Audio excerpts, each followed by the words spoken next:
Hi friends, இந்த வீடியோவில் நம்ம என்ன பார்க்க போகிறோம்னு பார்த்தீங்கன்னா, ஆப்ப மாவு எப்படி ஆட்டுறதுன்னு சொல்லுங்கன்னு சொல்லி ஒருத்தவங்க கமெண்ட் அனுப்பிச்சிருந்தாங்க.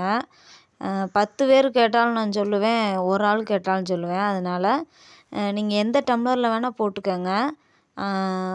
நீங்கள் எந்த டம்ளர் அளக்குறீங்களோ அந்த டம்ளரில் 4 டம்ளர் பச்சரிசிக்கு 1/4 டம்ளர் உளுந்து, அப்புறம் பார்த்தீங்கன்னா கொஞ்சோண்டு வெந்தயம் போட்டு ஒரு 2 மணி நேரம் 3 மணி நேரம் இல்லை 2 மணி நேரமே போதும், 2 மணி நேரம் ஊற வச்சுருங்க.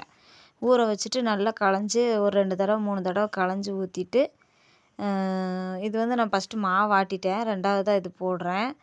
பாருங்கள், ஊற வச்சதை போட்டுக்கிறேன். போட்டு நல்லா ஆட்டிடணும். கொஞ்சம் தண்ணி ஊற்றி நல்லா, அது பச்சரிசின்றனால போட்ட உடனே அந்த கல்லில் ஒட்டும்.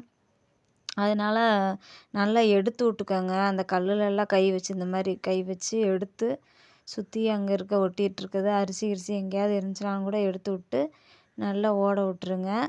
ஒரு 10 நிமிஷம் வந்து ஆடினாலே எல்லாம் சேர்ந்து நல்லா ஆடிரும். 10 நிமிஷம் போதும், அதுக்கு மேலே வேண்டாம். இந்த பாருங்கள், 10 நிமிஷத்தில் இந்த மாதிரி ஆடிரும். அதுக்கப்புறம் பழைய சாப்பாடு, என்கிட்ட இன்னைக்கு கொஞ்சம் நிறையா சாப்பாடு இருக்குது, ஆனால் 2 கை போட்டால் போதும். நான் வந்து 3 கை போட்டேன், பழைய சாதம் நிறையா இருந்ததுனால. நீங்கள் 2 கை போடுங்க, இல்லைன்னா 1 கை போடுங்க. ஒரு கரண்டி, ஒரு சின்ன குண்டாவில் 1 குண்டா அளவு சாப்பாடு போதும். இந்த சாப்பாடு வந்து நான் கிரைண்டர்லேயே போட்டு ஆட்டிடுவேன்.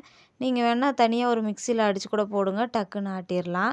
இப்போ தோண்டுறதுக்கு ரெடி ஆயிடுச்சு, முக்கால்வாசி ஆடிடுச்சு. இந்த மாதிரி லைட்டாக அரிசி இருக்குது, ஏன்னா நிறையா சோறு நான் போட்டேன்ல, அதனால தான்.